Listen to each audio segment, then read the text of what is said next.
Hey guys, thank you for joining us for another exciting episode of Yoml. This is the Year of Magical Learning podcast. Today we're doing Reflection 239, and we are trying to do one of the book that I think it may ties into what company is about, but I'm not sure. So we'll find out. Um, this does a little bit, yeah. It's a really interesting book. It's called the Architecture of Happiness by, I'm gonna butcher this guy's name. I think it's Alain de Botton. He this book's about architecture, like literal physical architecture, and the philosophy and the psychology that goes in, behind how we design things and how we create stuff and how we build the physical environment around us. And um, it's kind of the whole point of this book is about like taking a look at architecture and how integral it is to um, uh, really living a value driven life. And like we purposely, design our have you ever been to Washington, D.C. before? No, I have not.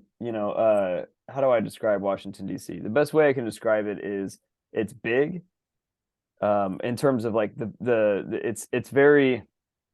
it's all open. Like the Memorial Mall. When I think of Washington, D.C., I think of the Memorial, the Washington Mall, which Mm, is like where the Lincoln Memorial is at one end, and you got the Capitol building at the other end, and you have the Washington Monument in the middle. Then you got the Jefferson Memorial, and you have the White House. Kind of all along this whole entire thing. Then you got the Vietnam Memorial. You got the Martin Luther King Jr. Memorial. Then you have all the museums that like this is like probably 3 miles, from the Capitol building to the Lincoln Memorial.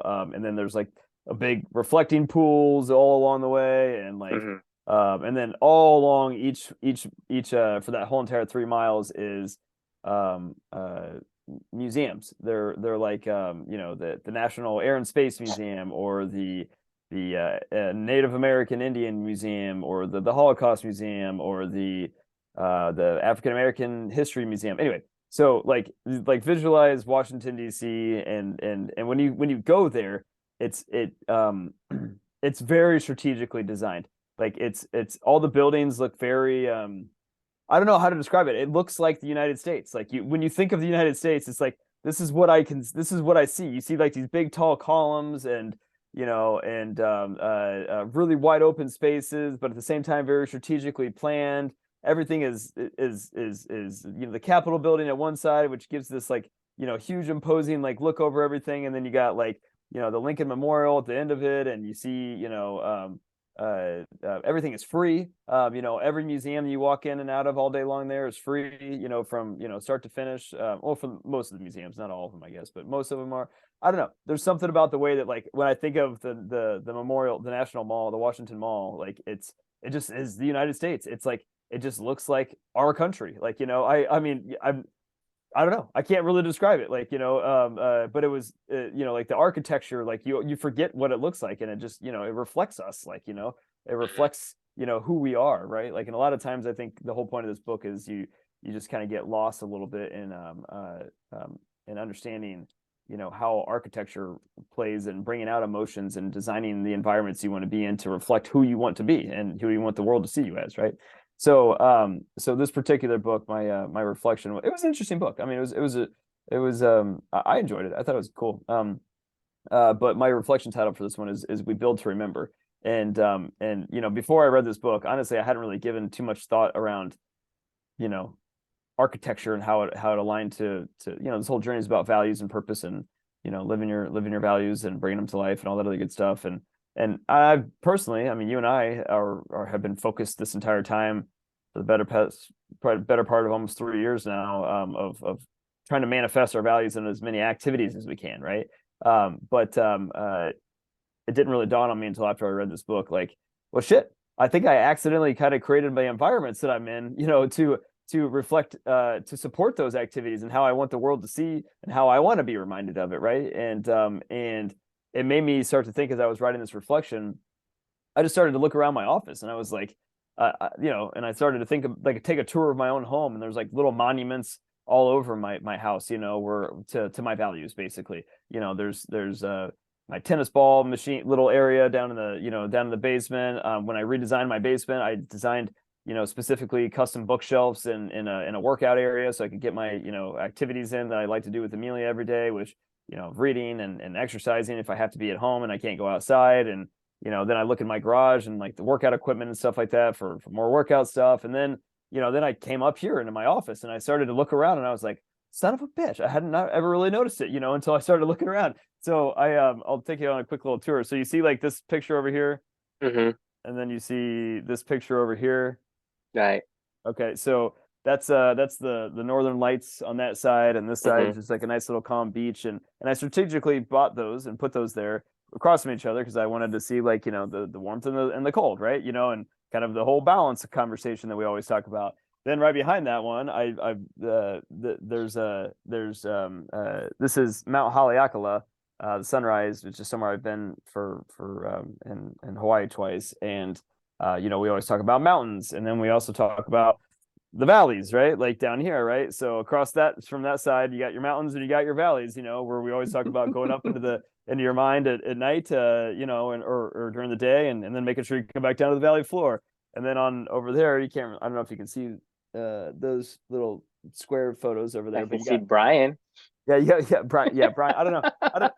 I don't know what Brian has to do with all this, but you got pictures of a bunch of pictures of Amelia over there on the wall, and then obviously you got a lot of books and stuff like that, because you're magical learning. And then right across from Amelia is in that back right corner or the back left corner over there. You see that one? It's a bunch of little lions. There's like Right. 5 little lion cubs over there, Right. which obviously like my little spirit animals and stuff like that. And I strategically put the lion cubs across from Amelia because they're like their big sister, watching out for the future little lion cubs. And then you got on the back wall the print from I Can't Imagine Right. so every time that I go down my stairs, it kind of my back is kind of to it every single day, but until I like walk down and go down the stairs, and but every single time that I leave or going out of the room, like I see that, and it reminds me of stuff that we've been able to accomplish together, and what living for two is, and what can come from that, right? If I stay focused and doing stuff with her. And then on the other side of the room, like there's like diplomas and stuff, but I don't really care about that. Like there's like my wife has 2 diplomas over there, and then I have one, and she has 3 diplomas. So there's 2 more back there. And It's then not you a have a competition. right. She's got 3 to my 1. I can't. She has 2 masters, and yeah. Anyway, So master counts as 2. no, she has 2 masters. Master counts as 2. That's 4. So it's 5 total to Oh, your 5 1. to yeah. That's Five to 5 to my your 1 yeah, because a yeah, bachelor, right? It's yeah. 1. A Right. master is 2 by itself. So you have 2 masters. That's 4 Right. plus whatever she actually has. That's 5. Exactly. So it's 5. It's 5 of hers to your 1. So I think at this point you need to just, I Give it guess, up. Yeah. She yeah, give wins. it She up. wins Say the I'm not academic competing. battle. It's not a Yeah. competition. Just Right. Yeah, definitely not a competition in that world. But yeah, anyway, so I think the point I was trying to show is like I never really noticed it, but like you know I have been designing my environment around me to reflect my values and to bring the balance that I want, to remind me of my why and my purpose, to see like I want to see books, and I want to see areas where I can go, like work out, and see areas where like I don't know, it just triggers how I feel and how I designed my space around me. And I know these aren't necessarily physical architectural things, but I didn't design my home necessarily. But even my home is a very unique home and something that reflects me. If you ever see my house, like I've showed you photos of it or taking you on tours outside, but like it's a really unique property and a really unique house, and I like these things, they are who we are, right? Like, I mean, while things don't really make up stuff and or make up who we are, the environments that we're around matters. Like, I mean, I wrote this particular reflection after I just got back from my parents' house, from like the 3 weeks that I was suffering over there from, writing in my dad's office every day because our AC went out, and just being back in my office every day and being right here and typing in the mornings, like it just feels like home, right? It feels comfortable. It feels like a place that I want to be, that reflects who I am. Yeah, I don't know. That's it's kind of, I don't know, it's kind of an interesting thought. I'd love to get your thoughts on, how does the environment help you to remember what matters most to you in this world? Like, is there anything special about your house, what you designed, or like just architecture in general? Like, when you start to think a little bit more about it, like how does it reflect cultures? How does it reflect, who we are and what we really value? And yeah, whatever your thoughts are. But yeah. Yeah, I mean, for me, I agree with you. And the thing is, to me, this is a question that um I don't think it's a question for an individual because everybody would reflect the environment and the environment will reflect them. Right? So it doesn't matter what it is, right? Because you going to build or you're going to create based on what you know and what you are. So it doesn't matter what it is. If you hold a certain values, then it will reflect in your environment. Yeah. If you let the environment reflect you, then this is how you feel, this is how you think. If I come to a place, right, where you have a lot of tennis, a lot of lions, a lot of different things that is important to you, I can basically predict your mind. Your mind is exact reflection of what I see around you. Right. Because if you so it's either you basically it's a your elephant is working. So Mhm. whenever you train your elephant to say, well, these are my core values. To me, you don't have to do anything. You let the elephant does its thing, and you automatically have things where you would place, just like you say, strategically place one on each side, and certain thing that is important to you, you will place that because that what makes you feel like, hey, this is what feels like home, right? So Right. you can go to any place, whether I mean, regardless of the kind of quality of anything that you go to, you can go to a fancy five-star hotel, right? And it still won't feel like home because the thing that's there isn't what you value, Right. right? Because sometimes you value an old broken cup. Sometimes you value a picture of a single rock in the middle of the desert or a single tree in the middle of the desert. So whatever that is, right? It reflects who you are. And if you can train your elephant will do things to reflect your internal environment. So like I said, a lot of people like they one of the things that people uh I guess teach in like self-improving psychology is you make your bed every day, right? You Right. make it because the thing it reflects your That's who mood, you are. Yeah. right? Right. Yeah. Because outside reflects inside and inside reflects outside, right? It's Yep. basically a window to your soul. So it's going to have, it's like a mirror because like if you have a room that is messy and you're not a messy person, right? You are a you messy you can't you person. can't sit you can't sit Yeah. because you are a messy person. You just can't sit there, right? I So mean, that I talk to you about this with my wife all the time about like how, she is kind of a messier person when it comes to how she organizes stuff, and it drives me nuts. I have to like build her little spaces around the house where I'm like, why do just you think it drives you nuts? because I'm not a messy person. Like, Exactly, right, because it right, doesn't reflect you. It right. does not reflect you. That's why it drives you nuts. It That's it my point. it So to kills me. me, Yeah. to me, whenever you have things around you, that's is what is around you is what's important to you. Just like you go to any kind of environment, if you decide that you embrace that environment, your environment becomes just that. Just like for example, I don't know if this is for real, but in the case is real. You talk about heaven and hell, right? Heaven is Right. always this clean and nice and organized stuff, right? And then hell is really like dirty and hot and like scummy and slimy and all that, right? So Right. why do the hell love to stay in that place? Versus why can they have a nice place like heaven, but be hell? You Right. can't because that doesn't reflect who they are. They cannot be good, right? And be comfortable being bad. You just can't do it because Hmm. whatever you have inside, you will reflect on your environment. And if you let your environment be what it needs to be, or you go to an environment that is not who you are, you're gonna absorb it and you becomes it. So to me, it's a two-way street, meaning that it basically mirror it reflects both inside and outside. So whatever you can contend with, right? If you can contend with that, then it's going to influence your internal being, your internal mind, your subconscious. Your Right. conscious is gonna reflect just exactly that. So to me, in terms of in my quest to reprogram our subconsciousness, is you actually use your environment to reflect and change your internals. Because Yeah. the thing is, when we grow up, right? When we grow up, our basic our internal state is basically a blank slate, but then it reflects the thing outside, and everything we see, everything we experience becomes part of our base code in the subconscious, and those codes will execute. And they say, well, this is what I see people do. If I see, people are being very bad to each other, meaning like everybody lie, cheat, and steal, versus in an environment where everybody is nice, everybody can be confident and be skillful in what they do. This is what you become. You become just like them, just because it reflects that.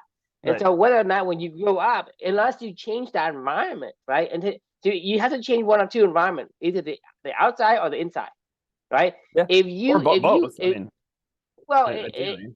regardless of how you change it, both environment eventually will mirror each other. That Right. is Yeah. the stable state that it needs to be. So that if you force yourself to change internally, right, Yeah. that I mean, means that you're gonna start getting rid of things you don't want. You're gonna hate things that, like, whatever. See, whatever core values you pick up, and whatever core values outside of it violates or contradicts what you hold inside, then those things you're gonna get rid of. You're gonna subconsciously you're gonna get rid of it. You right. just can't. It's just awful. I feel nauseated by looking at it, because it's like So that's what I'm saying is people have a ability to change their internal with an external mirror. Meaning, like, if you say, well, you want your house or your place of work to be different, right? You change the different. To me, this is why I truly love architecture. Right? Architecture Yeah. is one of those things where it changes the kind of person that you become, Yeah. I agree. Yeah. right? Because like, for me, like, I like open space. Mhm. Why do you think I like open space? Because you like to not feel I confined. I like mean, free. yeah. Exactly. I cannot be confined, right? Whether it confined in a physical space or confined in the decisions. Like, Right. let's say, that's why I told you I'm unemployable. I cannot be employed because whatever it is, something be as minor as tiny, right? I say, Right. well, why you tell me that I have my own mind? I can decide that for you, right? Tell me what you I- need to be done, and let me do it my own way. I just deliver to you.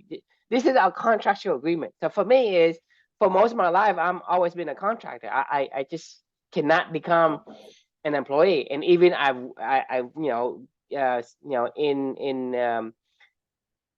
some of the time I become an employee, it doesn't last long. I just right. can't do it. And so it reflects who I am, because that's why, to me, It's funny you mention that. freedom, Yeah. freedom and peace of mind is probably utmost important versus, hey, making money. Right.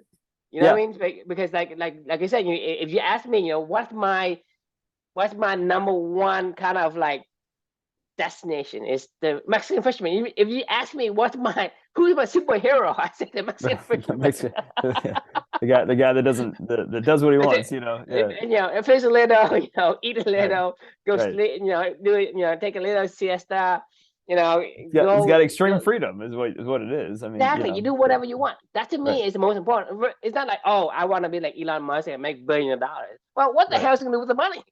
What the hell am I going to do with the money? Right? Nothing. I mean, no, it's just really funny you said that because like I've always loved my house, right? Like and it's always been something of you know, I don't know, something that's it's very unique and quirky. And like, I mean, that's kind of how I've always seen myself as well. It's like it's I, I'm not normal. Like I mean, I know that nobody's normal, but like I don't know. The I extremity like of not normal.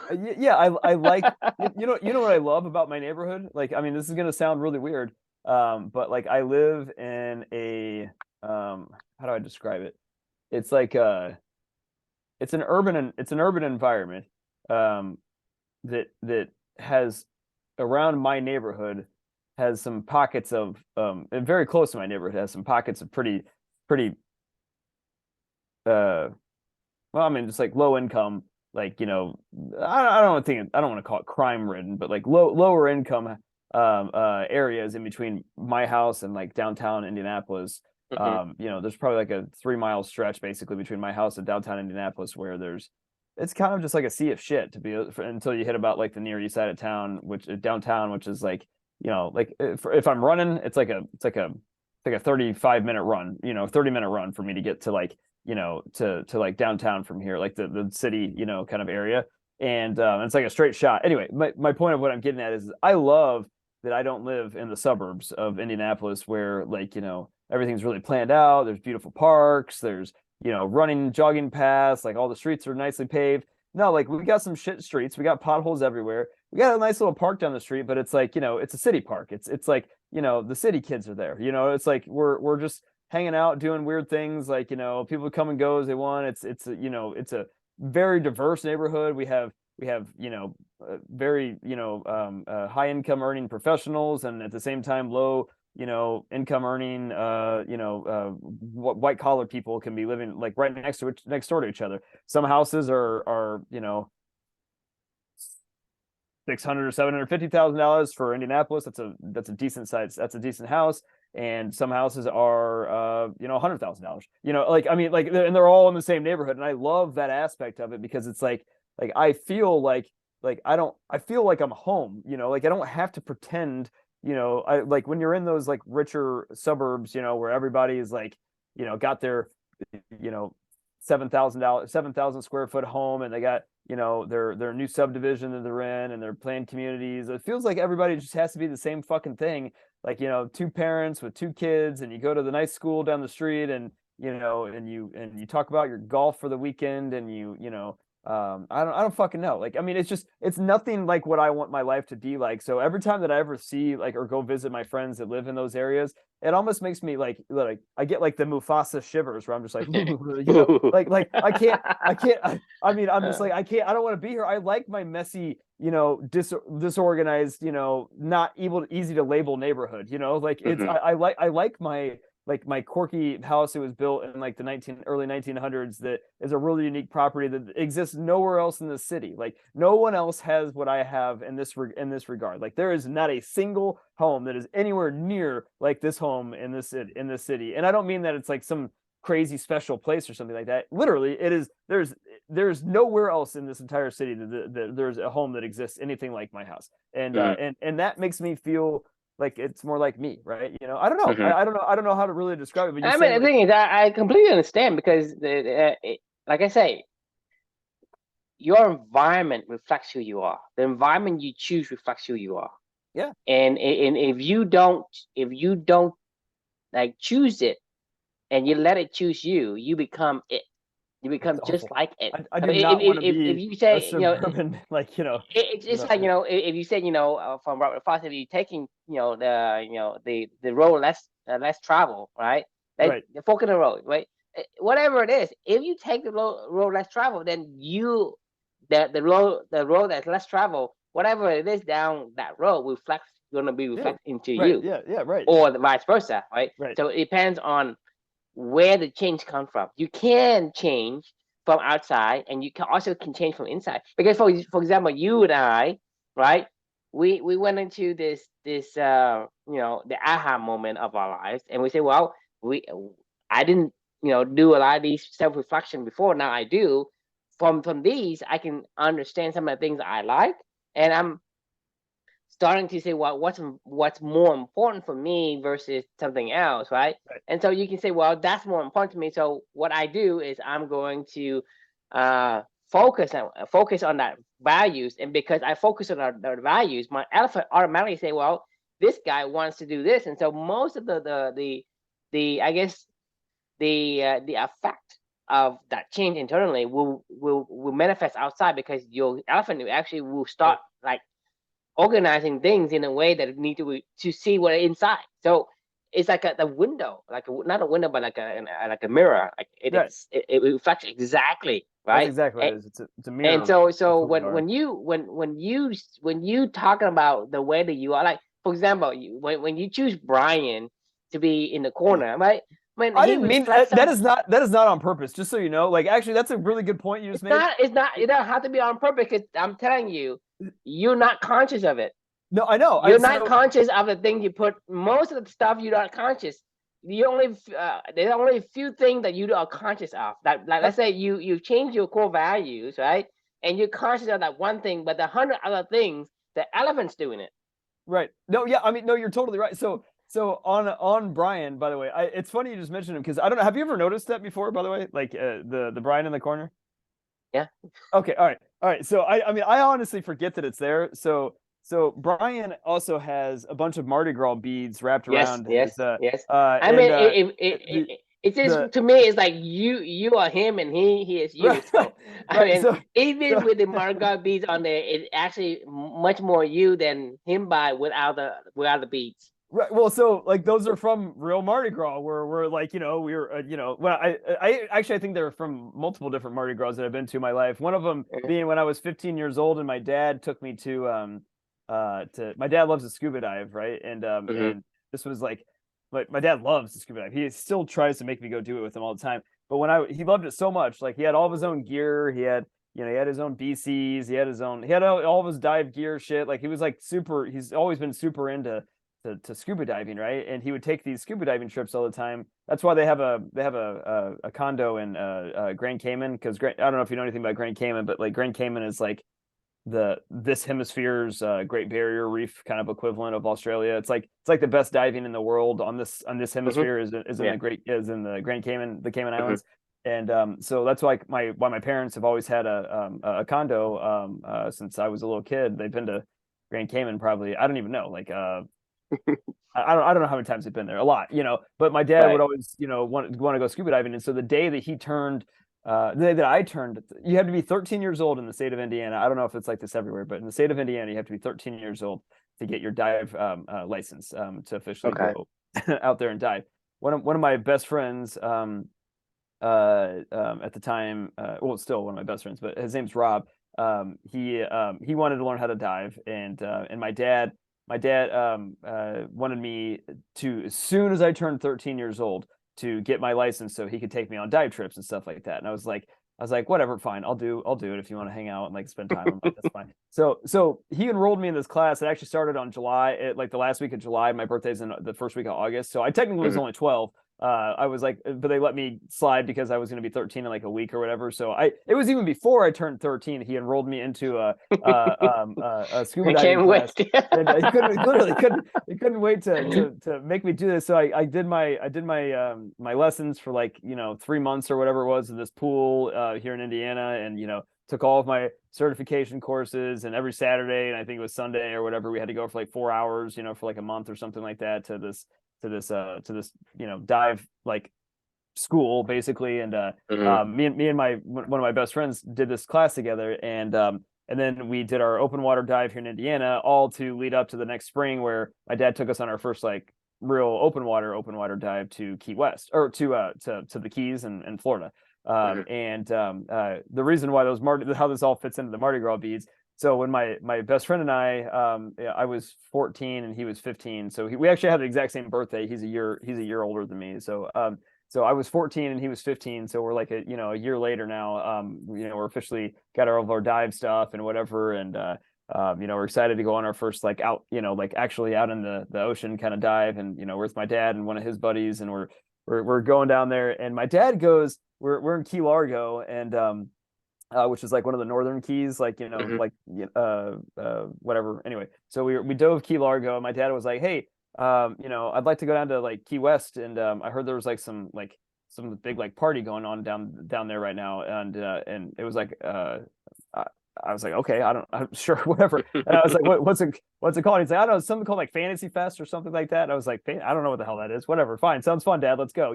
So we go down to Key West for a couple days, and Fantasy Fest is like Mardi Gras, basically. It is Mardi Gras in Key West, and it Mm-hmm. is not like a normal Mardi Gras either. It is like Key West is a weird place, right? I don't know. Have you ever been to Key West before? I think one time. So if you've been there, then it's like very the LGBTQ community is like huge down there, and Fantasy Fest is like this big festival where basically everybody like paints their naked bodies, and they run around in like weird, fairy costumes and shit like that. And it's a very, a very open environment, basically. So I'm like a 14-year-old kid from Indiana with my best buddy, and we're two high school kids, and we're getting these. So we get down there, and we're like, what the fuck is happening? There's naked women running around everywhere. We're like, there's people going crazy. We're like, what is happening? So my friend and I, we got like this great idea to paint our chests, because we're like really smart, suave, stupid, idiot, teenagers. Show me your tits on our chests, and then on our back we wrote please, right? To be nice. So that's where most of those beads came from. Of people, they thought it was like adorable because we were like 14 and 15 years old with that written on it. So they're throwing beads at us the whole entire time, and my dad's just with me the whole time encouraging us, and I'm like, no. The best story of this one actually is, so my dad, this is back in the day when you saw like those JVC like handheld camcorders. Yes, yes. So my dad has his JVC handheld camcorder or whatever, and we're like walking up and down, the streets of like Duval Street or whatever, and there's, like the craziness ensues all around us. And my dad's like recording all this, like, and capturing it for his own memories or whatever.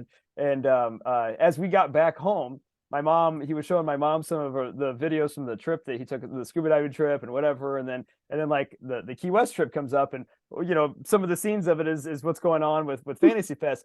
I will never forget this. Like, so we're sitting there watching this, and my dad's holding his camera, and as he's walking down the street, people are passing, and this woman with completely naked, breasts, walked by, and the camera like just hits her right in the boob, and my mom looks at him, and she's like, "What the fuck did you just take my son to?" And I'm like cracking up and like looking at my dad's like, so I say all this to say, like, Brian is a whole nother story. So I got the beads like from like Mardi Gras, and then also it's from like I went to actually like a New Orleans Mardi Gras one time too. Right. So those were also on there. But Brian actually was because I worked as a games management intern at Six Flags Great America up in Chicago when I was in college, and I learned all the tricks because I had to manage like a whole section of the park of the games program. I learned all the tricks of all the games. So when Felicia and I we started dating, my wife, I started dating her my last semester of college. That was the semester that I came back after the summer spending at Six Flags as like an intern, games management intern there, living there all summer. I was trying to impress her. I took her back there, and I was like, "Yeah, I'll win a stuffed animal for you. I'll win one of the big ones for you real fast." So I went to go play one of the games, and that's how Brian ended up, in my life. And you're right. Like these things are all like, they're not just like random weird little things. Like they do reflect who I am in a weird way. And subconsciously, it makes you feel like you're at home. It is. Right? It does. I mean, yeah. Because the thing is, you just say, "Hey, it feels good," right? Because the thing is, you can go to your parents, right?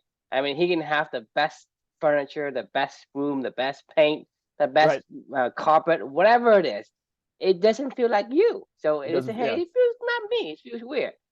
So that's what I'm saying is it's a total reflection. And I think, understand that human nature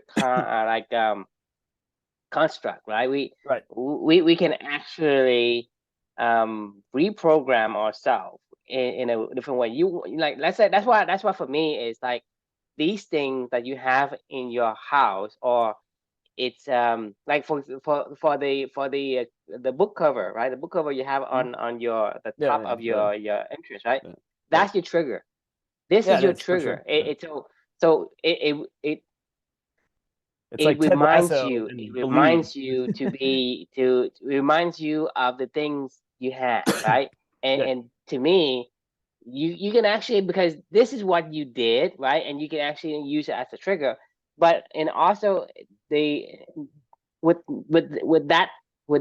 knowing that fact, you can actually trigger yourself to become something that you want to be.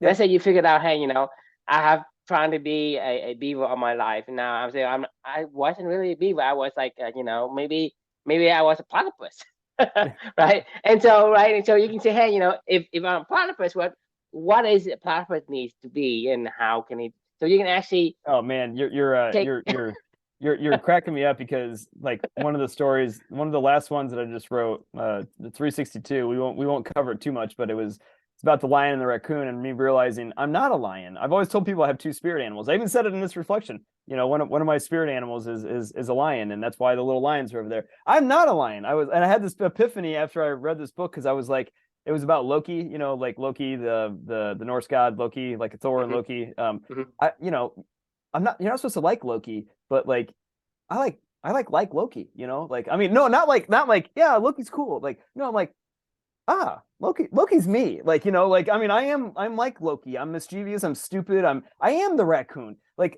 Amelia is the lion, like, and Amelia that's her little lion. Fine, my kids can be lions. I'm captivated by lions. That doesn't mean that I'm not captivated by lions. That doesn't mean I don't want to have my book covers be, you know, about lions because it reflects. I mean, you don't need to be captivated by the things you like. You just the thing is, you are who you are. I am Who you I am a are can like raccoon. you can a raccoon can like other things. It's not like you, but like I say, whatever that who you are and the kind of thing you do, it's a reflection of your externals. Right. So for me, it's like, you know, you're talking about being a beaver, right? To me, I don't think I'm a lion either, right? Right. I'm not a lion. I probably like, I don't know what a Mexican fisherman is, but that's who I am. I mean, like Right. I say, I don't really care. Somebody comes to me and say, "Hey, True," you know. I mean, people do this all the time. They come to me and they pitch me all this because I'm a software engineer, right? So people, you know, with startups, whatever, they come to me and they pitch me all these ideas, and I say, "Well, I don't know." I mean, we're gonna Right. make billions of dollars. I don't know.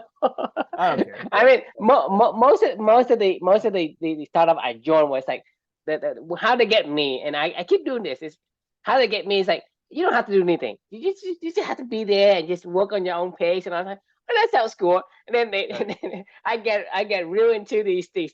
They well, I gotta do to go to okay.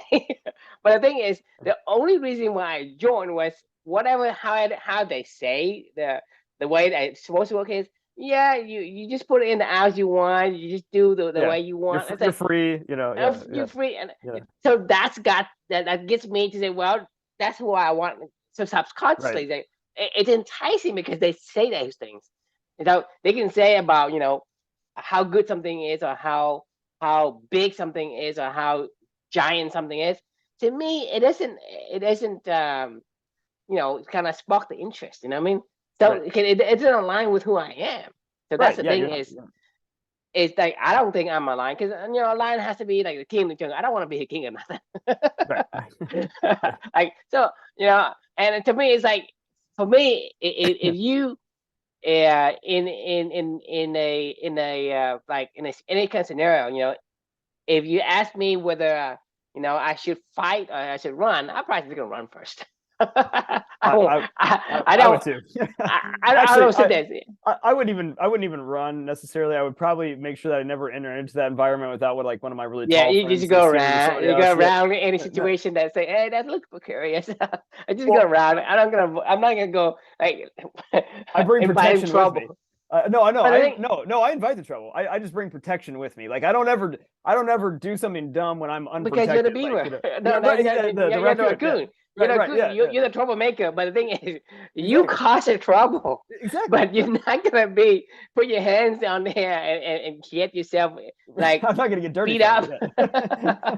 But I like I say, it I've reflects never who been in a you are. fight in my life ever. I've definitely provoked many, many, many fights in my life. I've never You promote, then you I've start to okay, and okay, back out. Then and the I other just guys do the thing. I mean Just like do your dance, do your dance out of it.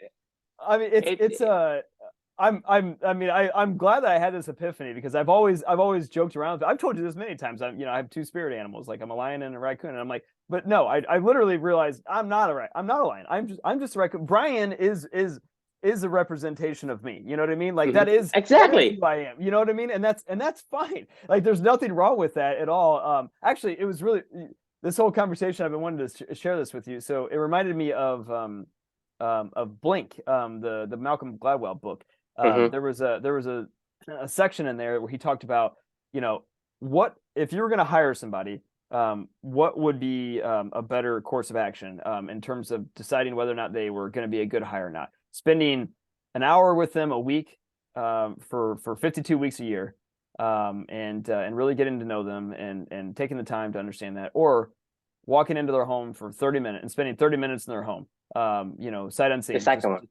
The second all one. day, every day. And he was like, it's pretty much the equivalent of, if you walked into this home, if you walked into my house, you would see exactly who I am. Like you would see, you're like, well, why are those photos on the wall? Well, I really care about balance, and like, I've been to Mount Haleakala, or Haleakala, multiple times. It was a spiritual moment, but at the same time, I want to, like, It's basically a book.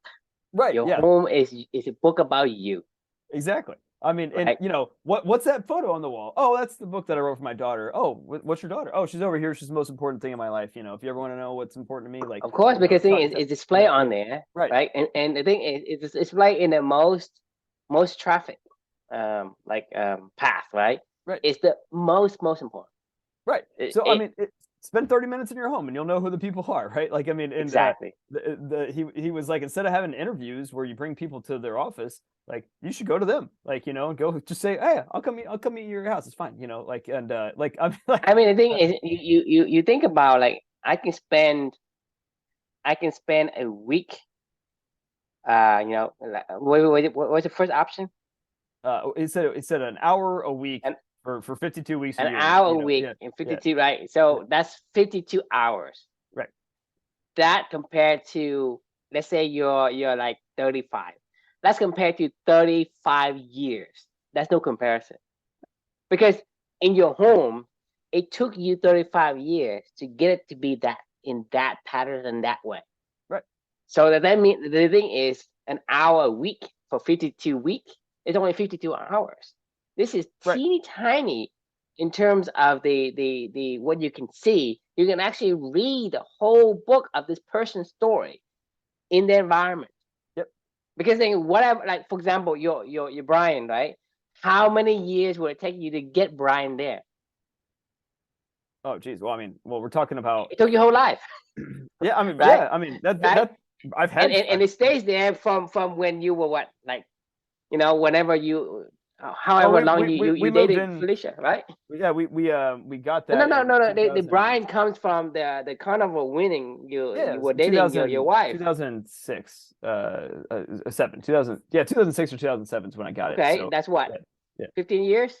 That's yeah, 15 years. yeah, right. And it's been here in this spot And that's just since one the day that element in your home. That's right, that right, account for 15 years. right. So Well, what's the important? beads are from when I was 15 years old. So that's 20. That's, Exactly. yeah, That's yeah, that's yeah, even or farther out, 14 years old. Yeah, right? So that's what I'm saying is, there's so much information in a person's environment. And I'm right. saying is that key. That's very important because, like I say, I've been on this quest for trying to figure out how to reprogram people's conscious. It's because you can actually use that to leverage and to train your elephant. For sure. Okay, so this is another, I guess, bonus chapter in how to train our elephant book. Is your environment? Yeah, hey, it's good. It's a good Yeah, point. Yeah, right. yeah. I need to write that one down. Oh, wait here. No, keep going. Yeah, no, I'm just taking a note of that one because it's a good point. Right, because like I'm saying, is regardless of who you are, right? If you cannot stand a certain thing, right? You opposed to it. Your gene doesn't like it. You're gonna feel nauseated. That's how some people who become anal in terms of, okay, this just bothers me so much, right? Naturally, it bothers you because it violates the core value you hold deep. So Right. that's the thing is, you cannot be a good person and do bad things.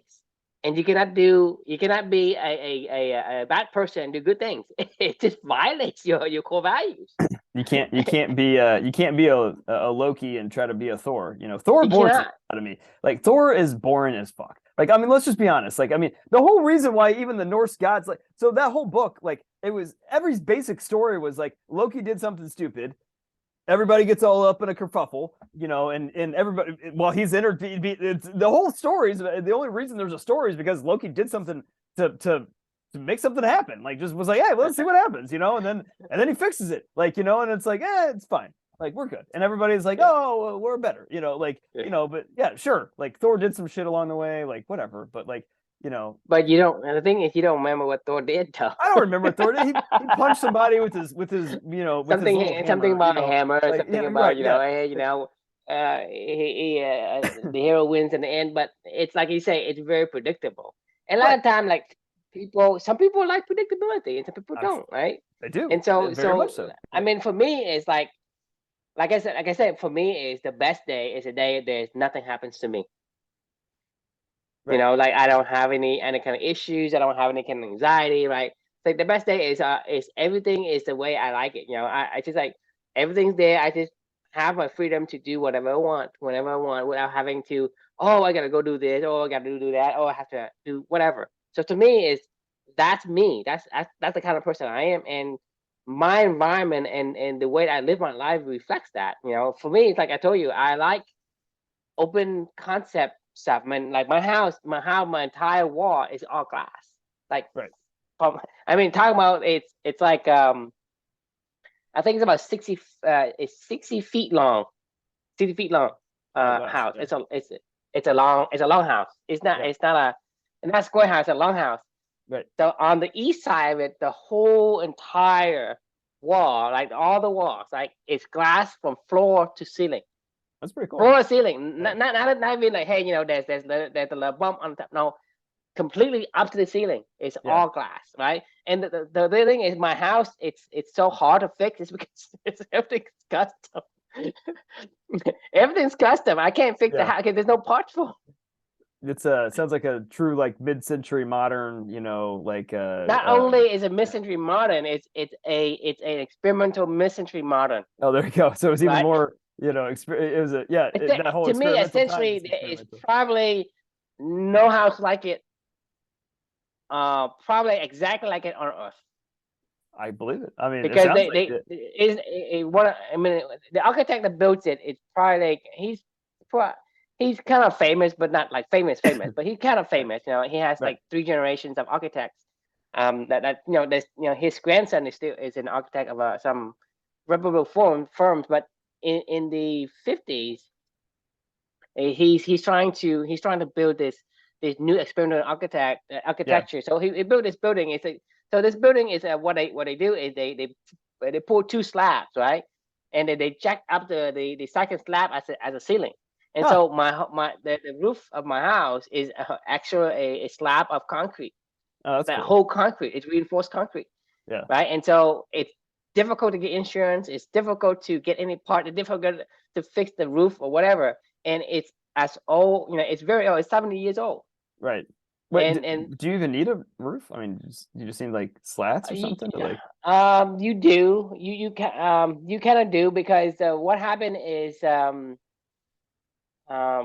you need insulation because concrete will absorb any heat, Right. right? So what happened? You have a slab of concrete, and then what they do is they put some kind of like a particle board insulation on top, and then they put in like these asphalt tar or whatever, and then they put it Right. on the roll composite on it to kind of Hmm. hold it.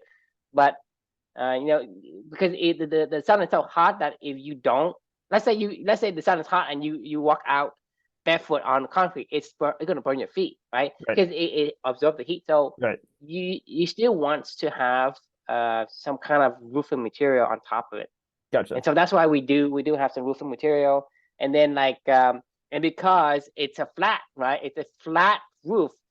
So it's not, so how houses have like high pitch house Yeah. because rain and Yeah. Yeah. snow and Snow and whatever. rain. Right. The concrete is flat. So how does the water get off of it? Does it like channel into something So or? it's still very, very, very slightly. Gotcha. Very slightly. So that means that the glass window that we have here is not level. Interesting. Right? Yeah. Because the thing is, Yeah. the house is like, even though it's flat, but there's a very, very slight tilt.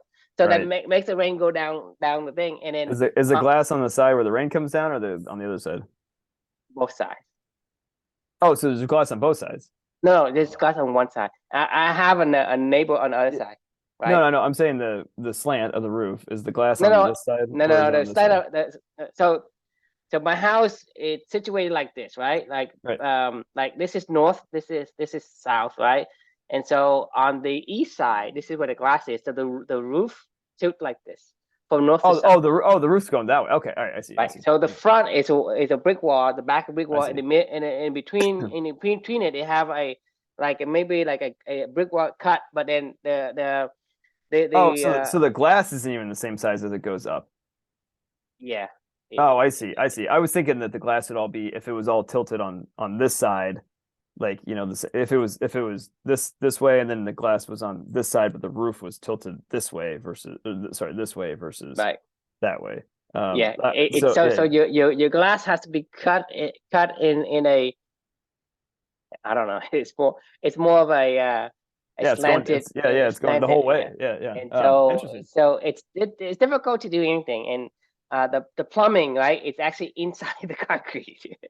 So I have terrestrial tile, right? You know the Right. terrestrial tile. Mhm. So when it basically they just pull the tile in there and buff it. So it's tile, but it's versatile, and it's like I think it's like six, not six, 30, 3 feet, 3 feet wide. Right. It's 3 feet wide each, right? Three square, 3 by 3 foot each. But they basically the whole entire house has that, right? And so the plumbing is in that. It's in there, so it doesn't broke. I That's mean, it's hard. And you then gotta carve up your whole floor. electrical lines are in the roof itself, because I have like recessed lighting. It's Right. in, I mean, and then when we're trying to like drill that thing, it's impossible. It is hard. It's so That sounds like a hard. nightmare, honestly. It is a nightmare. But that's the Yeah. thing, is it reflects who I am, because for me is I have to find this house. And when I bid for this house, like this house, when I bid for it, and most houses, I don't know why, but most house I buy, it's always this competition. Right. Yeah. It's like I want this house, and we keep bidding it until we get it, right? Right. And so like this house like reflects who I am. I want to be, like I told you, I'm always the black sheep of the family, because Right. I'm always like doing my own shit. And so this is my own thing. It's like, Right. Keeps I you mean, busy, keeps you entertained, it has all this. It's like a money pit, but I feel at home with Right. this house, right? I cannot imagine myself being in a house that is, it's like normal, like has pitch roof and all that. I just can't do it. All the houses I've owned always have some unique character. That's why I like Frank Lloyd Wright so much, is because Yeah. his house is so unique. And most of the houses I'm looking at, it doesn't have that kind of uniqueness character. It doesn't cost to me. So Right. it I agree. reflects who you are exactly. So I agree. um, and so for me, it's like there's two ways you can do it. You can either condition for it, or it's how you are internally. So either you can manifest it from within, or it's going to embrace from without, Yeah.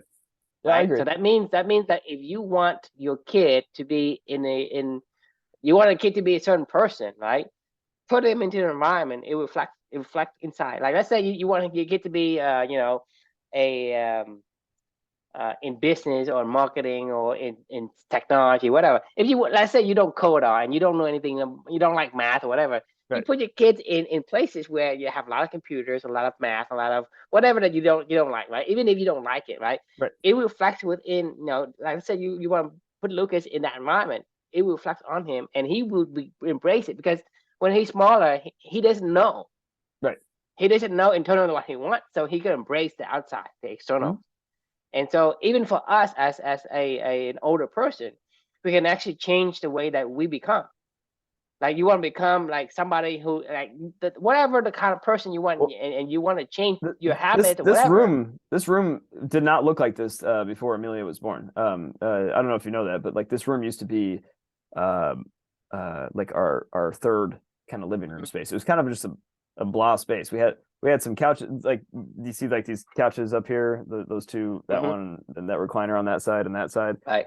We had like a sofa, like a reclining, so like leather chair sofa on this side on this wall, and then on this wall we had a big screen or whatever over here, and Mm-hmm. that was all was up here. It was two chairs, a coffee table, and then Brian and the bookshelf back there. Like, everything else pretty much didn't exist in this room. Like, so Right.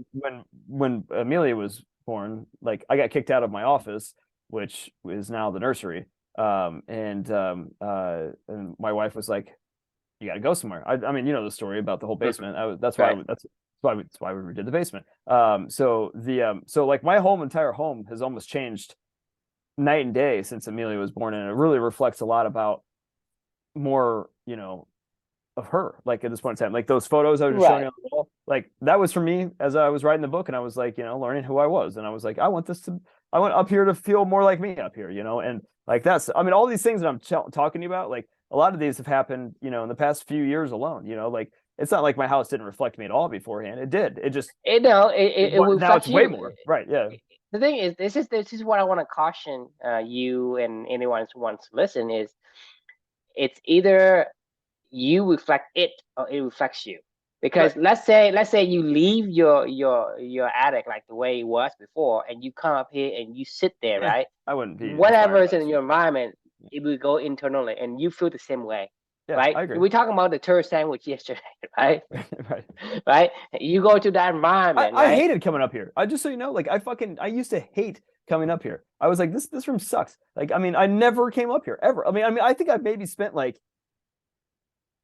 in the 10 years we've lived here, maybe like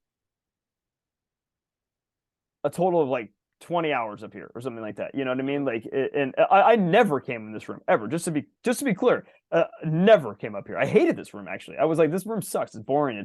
There's nothing going on up here. It's not like, I mean, yeah. Anyway, sorry. Go ahead. I didn't mean to interrupt you. Yeah, I mean, if you are, but what I'm saying is, the caution is that if you allow the misery, you will become miserable, Yeah, I agree. right?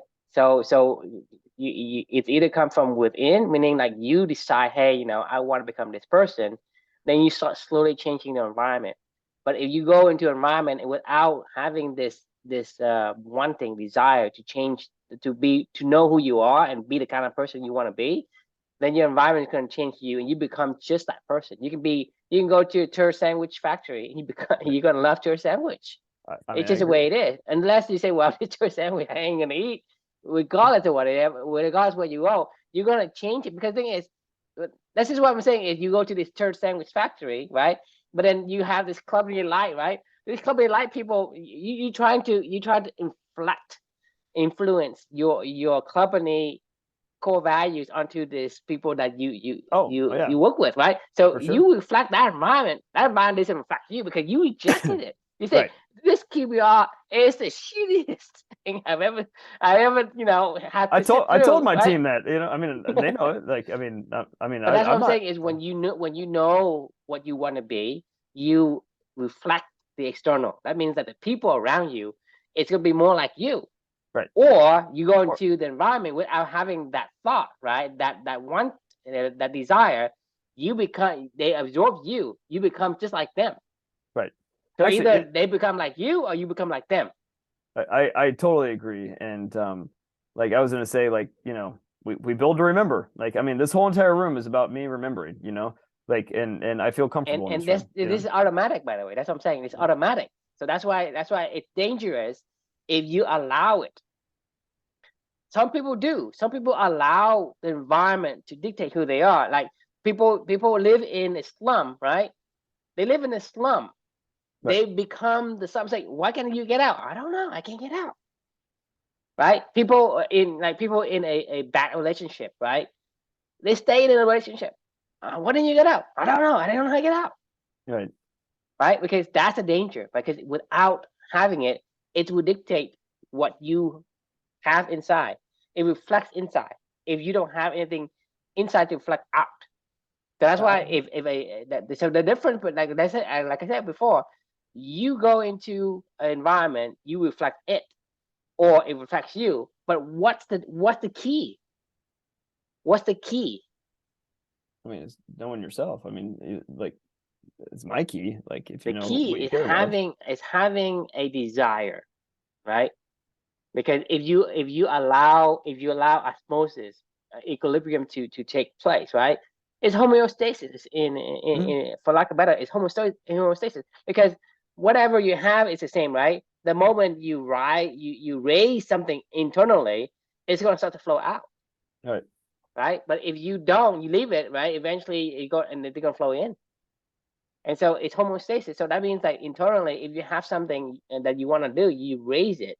And if you have difficulty raising the internal goal, internal desire of who you are, then trick it by putting Right. place, like go pick the environment, because like I say, the subconscious is a computer. It's a supercomputer, a supercomputer. Like anyone can tell you that, hey, computer is better than you. AI can take over the world. They have no clue. They are beyond dumb. Okay, Right. your human mind is like, I would say, you know how magnitudes work. Like magnitude is 10 times something. This is 100 times something, right? This is 100 times or 1,000 times. It's about, to me, it's probably like 1,000 times or 100,000 times more powerful than the fastest supercomputer we have today. And the supercomputer we have today is basically like housed in like 3 football fields. That's one supercomputer. Right. But if your mind is like 100 times or 1,000 times faster than that, you know the magnitude. That's what I'm saying is, to me, because the thing is, in computer you have zero and ones, right? In human, right? In human we have DNA, which is 4. So in computer it's binary, it's 0 and 1. Good point. In human, DNA is 4. Do you know So how the much magnitude of it is like 1,000 times or 100,000 times more.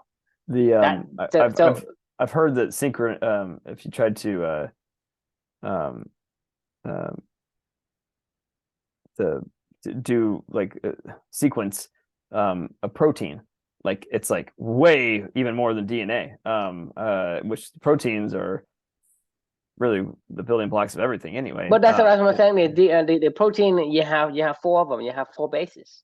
Yeah, no, but I'm saying each protein, if you try to sequence a protein, is like they're like, wow, I don't know how we can do that. But Like the they thing were, is, I'm saying the basis is so much more. It's like right, right, 100 times, 1,000 times more. right, So right. your brain, right? Your subconscious. There's 2 parts of your brain. System 1, which is the subconscious. We established that. So Mm-hmm. system 1 is the subconscious, which is also what we call the elephant, which also we call system 1. Mm-hmm. Okay, depending on what book you're referring to. So we were referring to system 1 in the thinking fast and slow from Daniel Kahneman. He refers to that as system 1. In the happiness hypothesis, we system that subconscious is the elephant, Right. right? So we have 2 brains. One is the subconscious. That is a supercomputer. I'm telling you, is really, really super fast, faster than anything you ever seen. Mm-hmm. The second one is our conscious brain, which is the forebrain, right? This is system 2, which is on top of it, which is the writer, right? Right. The writer is actually the programmer. The computer, all it does is executes. Right. It does, it runs the program. The writer writes a program. The computer, the elephant, runs it. So that means that you can train your elephant regardless how you train it. If you Excuse me. if you give input from the external to your elephant's going to run it. Your subconscious will run the program, and your Yeah. program is based, the way we program ourselves is based on repetitions, Mm-hmm. right? And so that's what we do. So Well, having, and emotions, but yeah. yeah, but it's mainly it's on Well, this repetition. the emotions are signals, in my opinion, for the writer to write a program that aligns to those emotions is what Well, I I think think of the it. emotions are the I guess the emotions are what I call the They're signals. yeah, the signals. Yeah, I mean, they're the signal to the writer of like, oh, okay, write a program Right. about So that. so You the know, the like the the the emotions are what I call I mean, I don't know if you, maybe I'm confusing you, but the emotion is like the data. It flows through the the methods, right? Maybe that's confusing. That's probably too nerdy, but no, I regardless, mean, it makes sense. we're on the same page. Yeah. So the emotion is actually, the thing that goes through the system, Mm-hmm. right? And that produces results. And so the programming of your conscious is possible by multiple ways. You either program it from within, meaning consciously you program the subconscious by repeating it, and by enhancing a certain emotion or by focusing on those emotions. And the other one is let the elephant do it by external stimuli, because the thing is They will, and you'll end up on the Facebook every input. night drinking a Diet Coke while you're eating your Big Mac, Exactly.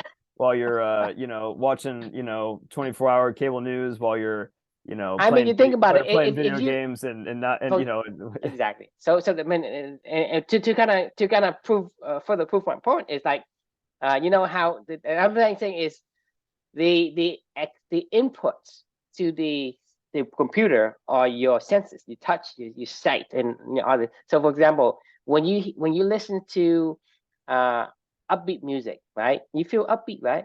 right. Or let's say when you watch some show that have food in it and the people eating, and you feel you want to eat too, right? Hmm? You see what I'm saying? Also, when you see people exercise, right? You want to exercise too, right? Because Hmm? that's the input. Yeah. Your subconscious, all that's is going to run the program. So that means that anything external, like so let's say you want to say, well, I want to be fit. Just subconsciously program yourself to say, I'm going to watch a 1 minute video. I'm asking for like 30 seconds to 1 minute, 1 minute video every day. Just Well, that's schedule it on there and just that's put easy. Just get on random just get thing on on there. Somebody TikTok. exercise, right? That's just get on TikTok and it'll find the algorithm for you and it'll show Yeah, you, but you don't know, go to the other pages, right? So just right, keep right. going onto the Oh no, exercise it'll one. refine it. If you just keep stopping on exercise videos, it'll and Yeah, you keep, but the thing is, I'm saying is, let's say you schedule it to be. That's what I'm saying is these triggers are important. Like when you put the cover of your book at the entrance, you can Mhm. always remember to live for two. Well, this If is you, why if every I mean, morning when I sit it down, doesn't I see even this. need a video. It probably just need a picture of somebody who's athletic and fit, and you want to become fit, and you can actually to program your conscious that way as well. Well, that's a vision board. I mean, that's the whole point of a vision board, right? Is to I think vision visualize it board is and too see it. complicated. I mean, I don't disagree. I mean, but it's the same kind of idea of like, put Yeah, a I mean, to me, is yeah, as a programmer, you gotta go take it something simple first before you go to the vision board. People jump to the vision board. I'm the fucking architect. Like, no, be a junior programmer first. right, right, right. Yeah, do one thing. Do one thing. I want to be the architect of the system. Why? Don't do that. Yeah, you're over your head. It's Right. go slowly. I mean, eventually you get there, right? The thing is, everybody has to start from somewhere. You can't just go. I'm going to one step jump to the cloud. You can't do that, Yeah, I agree. right? Yeah. So so to me, this makes a lot of sense. Architecture is important. Pick the house you think you like, right? Pick a job you like. Pick a friends you like. Do not let people pick for you. To Yeah. me, that's the Agreed. message for today. I totally agree. I mean, design the space to reflect who you want to be. It all goes back to knowing who you are and what you want to do in life. And the more that you know that, the more that you can reflect that into the world, like you said, and Know then and thyself. yeah, right. No, yeah. I mean, that's really what this whole journey. I mean, hey, like I said to you yesterday, I did my while I was bored out of my mind in the QBR. I said, hey, the year of magical learning by the numbers. One simple profound lesson: focus on your values and bring them to life, right? That's it. Like that's basically, you know that's clubbing in a nutshell. Like, so bring them to life. You can bring them to life through the environment you work in, through their actions, through the people you surround yourself with, through all the things you just said. Like, you can bring them to life in a lot of different ways. I mean, like, that's what this reflection was about. I said I spent the first two plus years before this book. I didn't mean to do what I did. It just happened. But, like, now that I know that I do this stuff, like, I strategically did it. Like, and I was like, oh, I want to make sure that I Exactly. In the beginning, you're not an architect. You cannot architect anything. You cannot program anything. You have to right, program. You have to learn how to program it. So now that you have been trained enough that you can start to strategically using your conscious to place things strategically for your subconscious to consume. exactly, and it works. Like, so do it, and enjoy your environment. And, you only got one life, and be in the places you want to be and do the stuff you want to do. I mean, the But thing is, you can either spend your life or you can waste your life. it's true. Yeah, I saw the other day, time billionaire. Have you ever heard of that term before? Like, when you're Mm. really young, you have, like, I think there's like 1 billion seconds in, like, like Uh-huh. 30 years or something like that. So, when you're like a baby, you're like a time billionaire, Right. anyway, and as you get older, obviously you lose your billions, right? Well, Anyway, you all right, use a I gotta billion, go. but I thing gotta is, go, that's the guys. thing is you either spent it or you waste it. Right. I mean, What's the but difference? it's going nothing. They're both gone. I mean, No, no, but there's a big difference. well, I mean, hopefully one of them you consumed it, and the other one is you just I don't know. No, I mean, yeah, you will lose your time. That is given, right? You will lose your right, time, but one is you spent and one is you waste. What you spent is you trade your time for something of value to you. That's the difference. Mhm. The other Fair one enough. is whatever, Right, just right? whatever So came your that way, means you just did that it. if you don't understand what you value, how can you spend it? You can't. Like, I mean, With like this that, this so is either you spend or it's the you whole waste, point of this. right? Yeah, right, Without knowing, say, hey, oh, I value this cup, right? Then you're gonna buy it, right, right? You're gonna trade that your time to get that cup. Oh, this cup is important, or that Brian is important, right? Or whatever that you trade your time for, it's right, important. You're gonna trade your time for something. You cannot keep it because it's going, right, regardless. At the end of, you born, you have a billion time of seconds or whatever. When you die, you have none, right? So right. you will Excuse me. have to spend it on something, and you're gonna spend it on something that you don't care about, and that to me is the difference. So time, right? Your life, your time, you either spend it or you waste it. I couldn't agree more. All right, I feel like that's a good place to pause for the night. I am officially am ready to go to bed. So, thanks for joining as always. That was always a fun discussion. And question we can leave for everybody is, how does your environment help you to remember what matters most in your life, or in your world? So, something to think about. And yeah, we look forward to seeing you tomorrow night. Yeah. See you mañana.